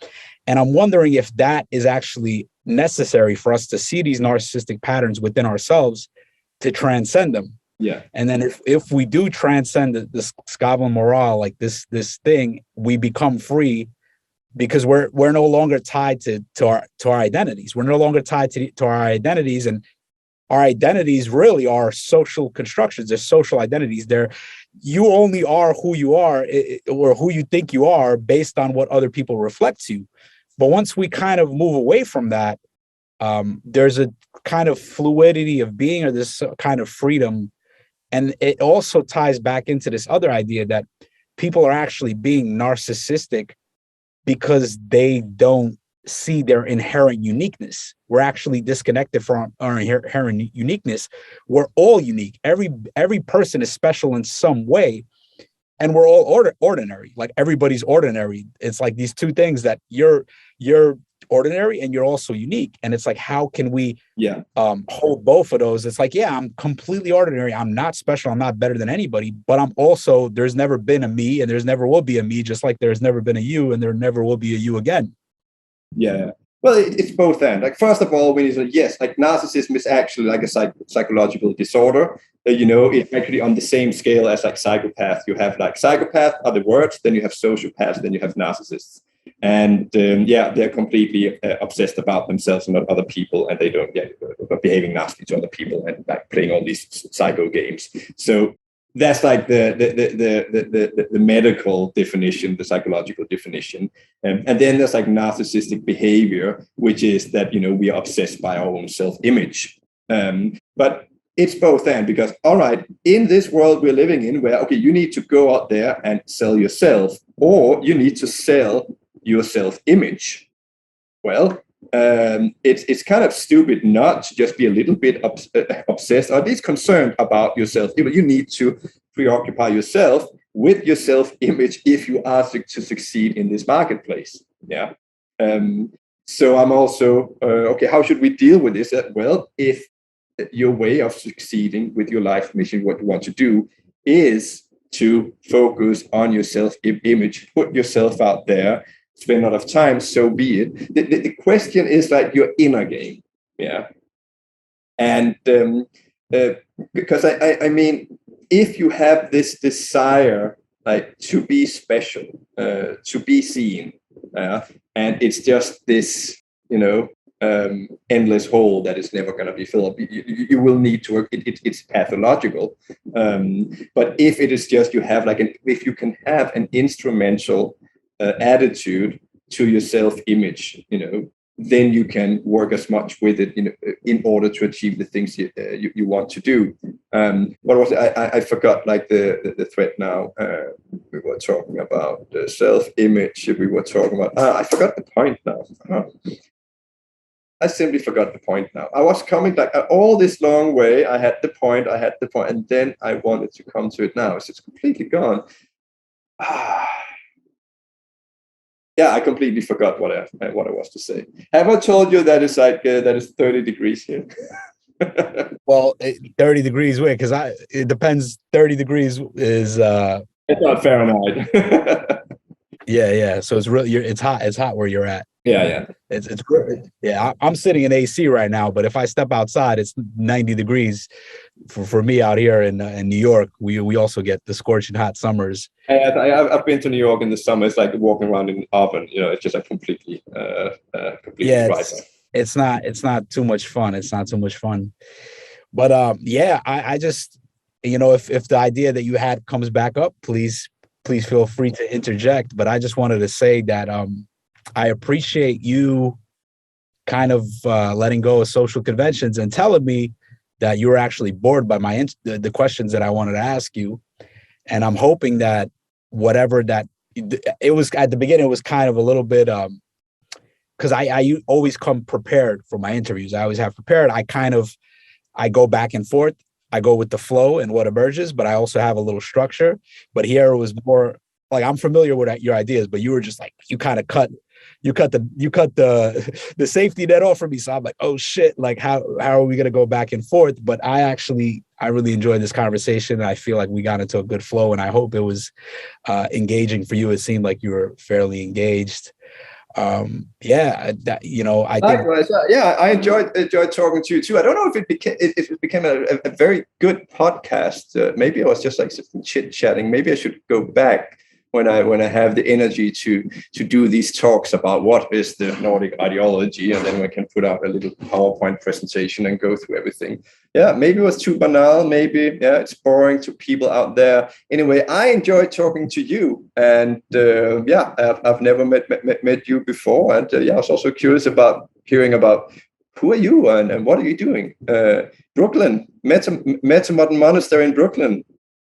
yeah, that's something that's been bubbling in me is like, so I'll give you a couple of little pieces, but so my wife recently started a psychotherapy business, and she has therapists working underneath her, and I've moved away. I was doing e-commerce for like about 5 years, and really wasn't something I was passionate about. So I've been working with her on that business, and I feel completely different because I'm very passionate about mental health. And I'm not a therapist, but I study psychology, and I study all these things like I'm a therapist. Like I'm super into all of this stuff. So being in that space and being around like clinicians and helping them become better clinicians, and just working on something that makes sense to me, it's really has been a big shift for me. And I guess like what got me to, you know, maybe metamodernism or all these things is, you know, just reading Ken Wilber and you know, learning these developmental things and getting into you know, psychedelics and meditation. These things really expanded my mind and shifted my perspective, and really started making me question who I am. Like you ask, who am I? Like you know, like it just, that question has been like a central question. It's been a central inquiry in meditation for me, and it's always changing. There's like deeper understanding of like who we are as people, who we are as humanity, and what reality is on a deep metaphysical level. And you know, these experiences with psychedelics and with meditation and doing this inner work in psychology and therapy and doing these things with myself, and I just seen how it's impacted me, and then I'm seeing how it's impacting my relationships and the people I'm around. And yeah, it's just this idea of a metamodern monastery, like it's been brewing in me a lot recently, is like, how do I, like having these connections with, you know, with the therapy, and having these connections with the monasteries and the meditation and these developmental stages, which I'm very passionate about developmental theory, and actually making it practical and showing people how it can transform your life if you have these models. Yeah, like just something about that lights me up. Something about that. I want to create that more. I want to spread these ideas. It's fascinating to me, like how I'll have conversations with my friends, and it's like they've never come across these ideas. Like they listen to completely different podcasts to me. And that's fascinating to me. It's just like, wow, like I'm this person here, and Emil is somewhere in Thailand, and or you know, somebody else is in Europe, and there's all these people that are for some reason gravitating to the metamodern meme or this code or this philosophy. And it's like somehow these individuals can bring these ideas and spread them, and you know, it's like a virus. Like it's a meme and you spread it, and it's just, I think it's a better narrative. I think it's more, and it's more, there's more complexity to it. It's like a lot of narratives that I hear, they're just very black or white. So when I hear them, I'm just like, yeah, but what about this? What about, how do we, that's like a very partial perspective. And that's what happens when you get these developmental models. You just start seeing like, oh, like that's true, but, and not even but, and this is true, and this is true, and how do we integrate it? Yeah, but it's not only like the stage models in themselves. It's also that if you are on a higher level of doing, like if you have a higher complexity, yeah, you are able to weigh in more variables. Yeah, you are able to take in more perspectives. It's also if you have more depth, you can see more things.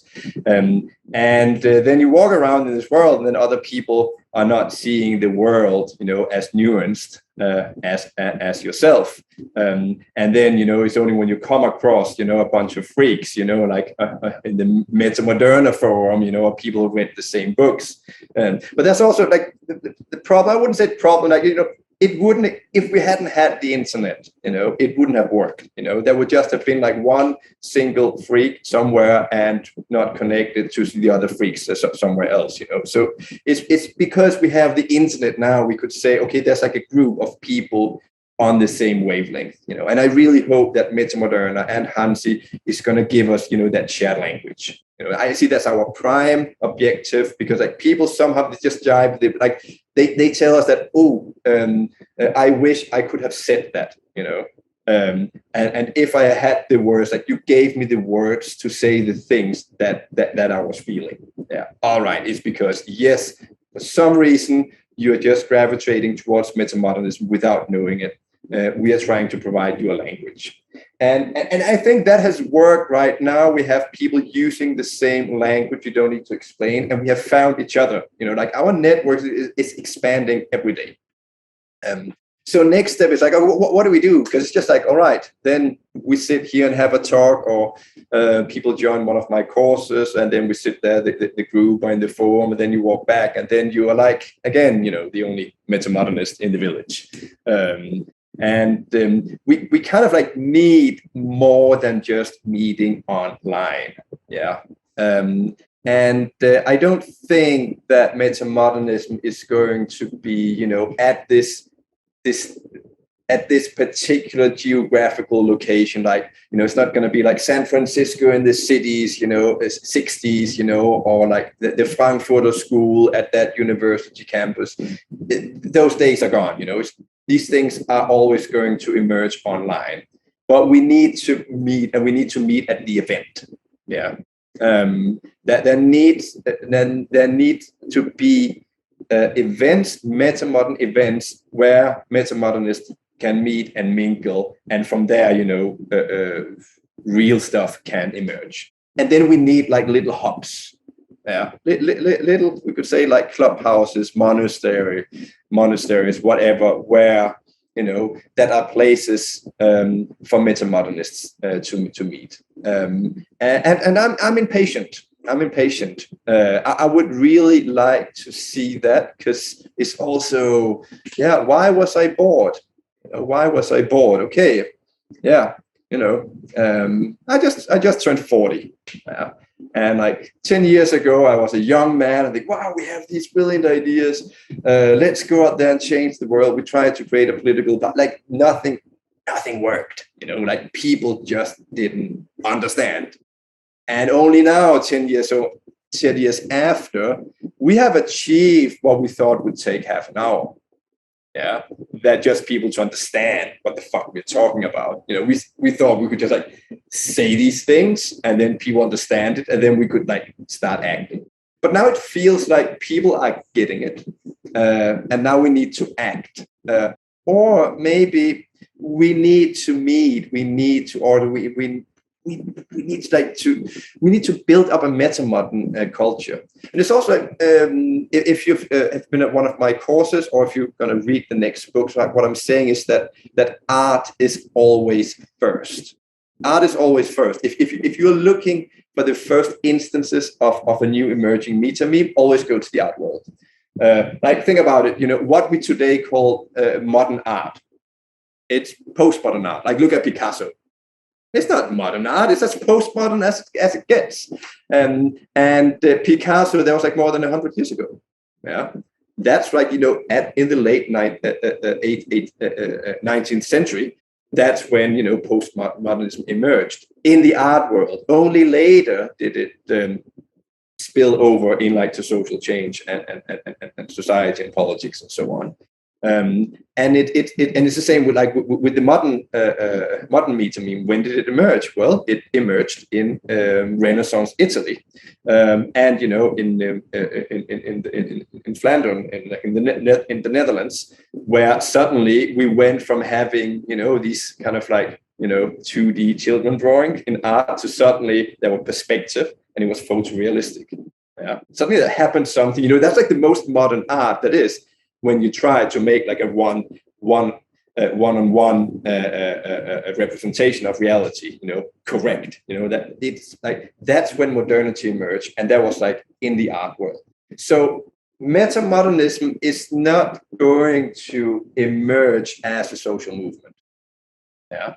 Like right now, postmodernism is just spilling over into politics. Like the world is just becoming postmodern right now. Yeah, yeah. So logically, we can't go out there and then start, okay, now we're going to make it metamodern. No, yeah, you can help the homos a little bit on your way. But if you want something distinctly metamodern, it has to happen in the art world because art is always first. So we have actually just applied for some money for an arts festival in Lund, in Sweden, like in our old university town. And our idea is basically, the really good thing is that, Lund, it's more like a university with a city than the other way around. Okay. And at the summer, like the whole city is just deserted because like all the students are away, And we imagine that we just take over that all these like empty spaces. And then we create a metamodern art world. We invite all the metamodernists, and then we pay to get like the coolest artists, and we create kind of imagine kind of like an adult urban burn, right? And instead of like if you take like Burning Man, it's kind of like burning something, like burning the whole thing down to the ground, and at the end, it's like the ultimate deconstruction. Yeah, we want something more. Like we want something build up something and something that we don't need to decompress from like for a month afterwards. Like we don't want to create this like temporary utopia. So what we imagine is that we create these events and art should be at the center. Not boring talks where people they show PowerPoint presentations and talk about stage theories. No. Metamodernism needs to be visceral. It needs to be felt. It's also metamodernism. Like I think the aesthetics that we should strive towards is like Solarpunk. Yeah, like because often you try to explain metamodernism, but like most people don't understand what you're talking about. Okay, you show them like okay, just Google Solarpunk. They understand immediately. Like Solarpunk is this. Harmonious combination of high tech, and sustainability and human thriving. It's just look at a picture of Solarpunk and you're just like, that's where I want to go. I'm Googling it. Yeah, I've seen, I think there was stuff like this in Singapore. Like they have a lot of stuff like this. Yeah. Oh, you should read Hanzi's latest post because we need this is the dangerous thing. Yeah, the fascists, they've always had really good taste. Yeah, social democrats, communists, not so much, because the fascists and the authoritarians, they understand the power of aesthetics. Yeah, if you Singapore, and you also see like Dubai, and you also have like in Saudi Arabia, they have like the Stripe, this like Solarpunk sustainable city. They are like hijacking this aesthetics because they know that this is the aesthetics that speaks to the hopes, dreams, and aspirations of people in the 21st century. But we do not want to live in an authoritarian, paternalistic regime like Saudi Arabia, Dubai, or Singapore. Yeah, and that's not what Solarpunk is. Solarpunk is not bourgeois dictatorship where people should just mind their own business and go to their jobs and shut up. So we need to reclaim Solarpunk from these regimes. Yeah, and also like and also maybe rebel against this like very polished, very bourgeois, very slick Solarpunk aesthetics. But I imagine that we need to create the event, because we're not going to have a city or a place that's going to be metamodern anytime soon. Yeah, like this swarm. We're also talking about this, like, you know, the socialists, they had the international. Okay, the metamodernists should have the transnational. Like, we should cross borders, and we should create this swarm that doesn't care about, okay, is it in my country or someone else's? Is something metamodern happening in some place somewhere on Earth, and then we should all swarm there, support that initiative, you know, move on to the next. Yeah. So metamodernism is not going to be in a single location. It's going to like swarm from event and event, you know, and then we're going to have these. Like, I'm also thinking about a bit like the World Fair back in the 19th century. That was basically a shopping window for modernity. That was like what the World Fair, you know, like building the Eiffel Tower or the Crystal Palace, you know, like, look, this is what modernity can do, all you post-Forskians out there. And I'm imagining that this metamodern art festival, Solarpunkish event should be the same. It should be a window to the world, showing this is what metamodernism can do, you know, and you're just feeling it. It's just like with the Eiffel Tower. You don't understand it, you just feel it. That, whoa, like that is like what engineering and steel can do. Okay, yeah, and we should do the same. And also, it should work, you know, as these like yearly or maybe monthly conventions where metamodernists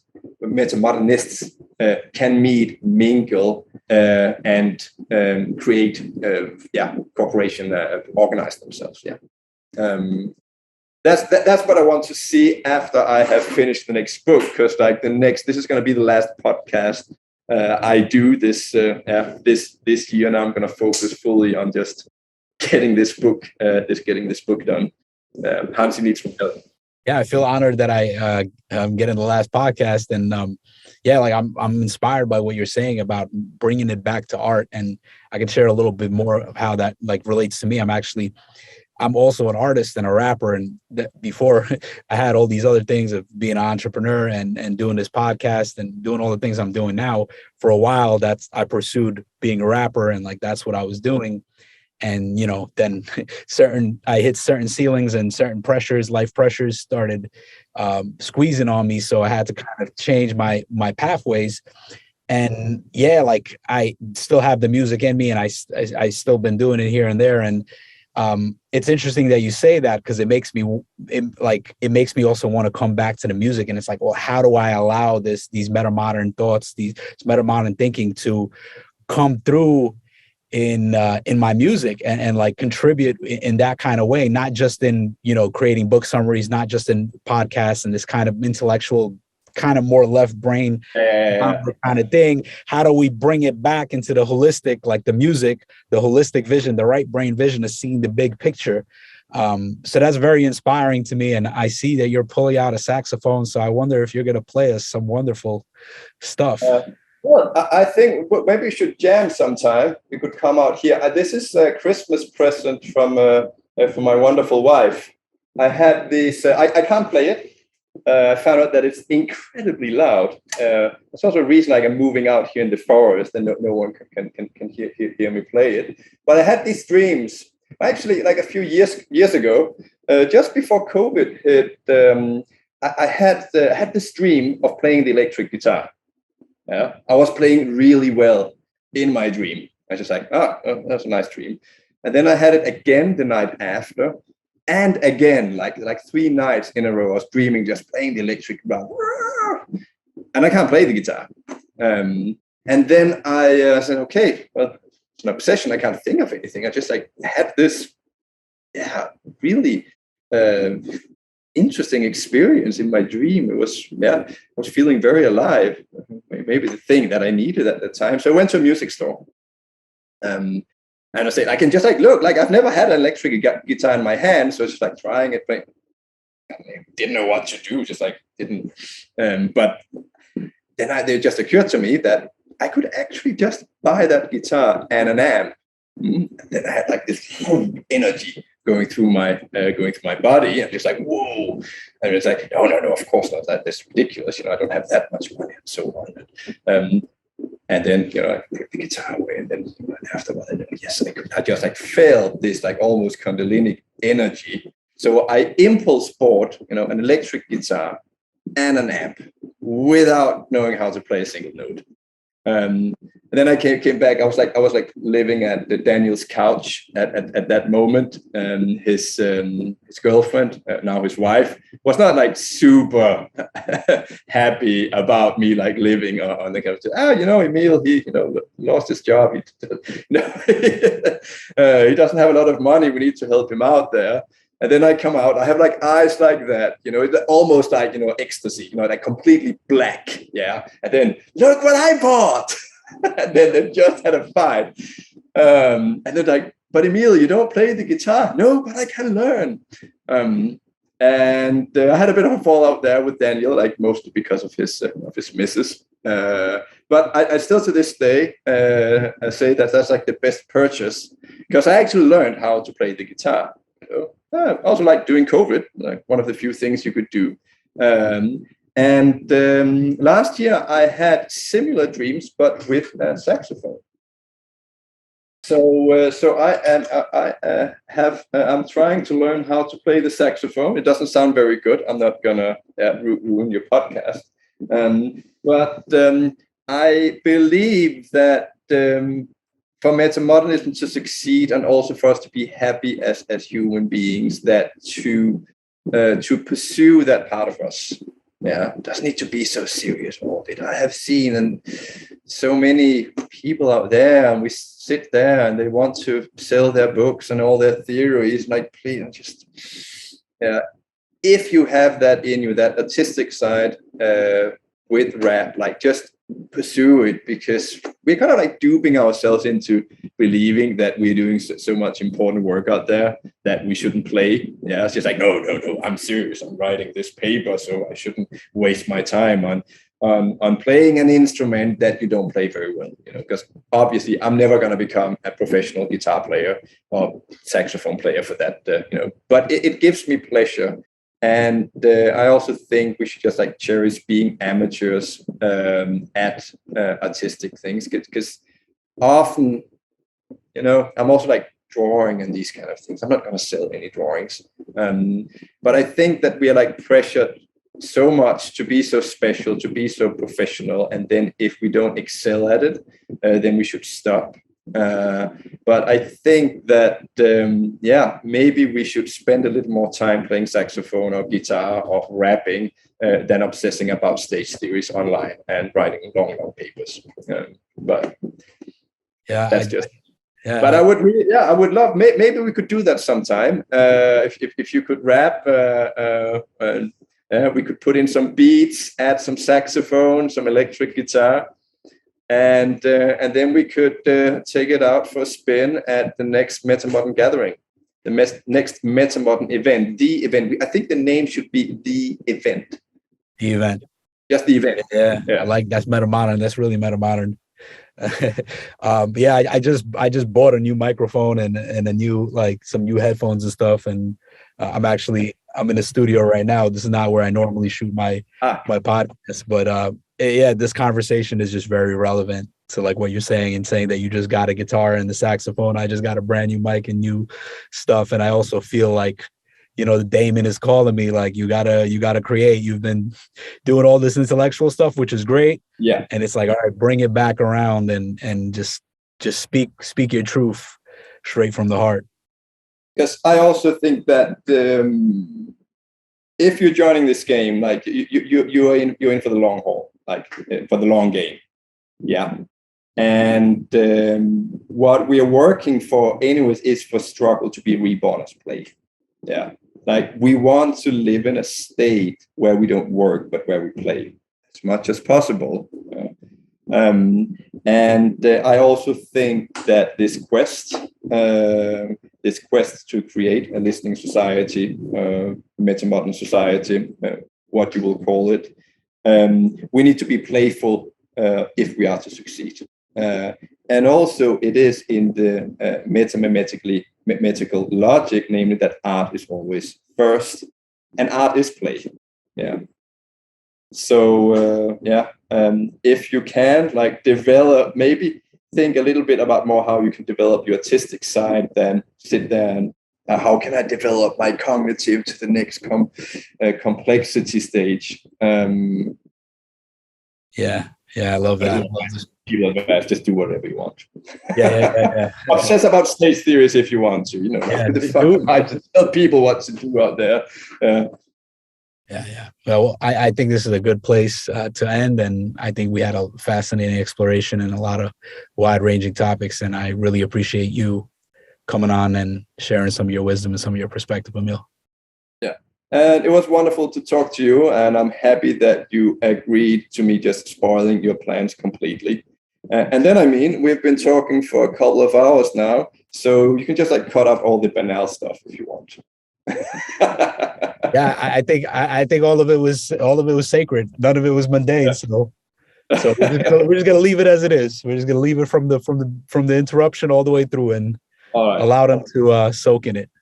Yeah. All right. Fine. All right, brother. So, it's been a pleasure. Yeah. Nighty night. I'm gonna head to bed now. Yeah. So, appreciate it. Yeah, and don't stop rapping. No, not at all. Keep the art coming. Yeah. All right, brother. All right, take care. Adios.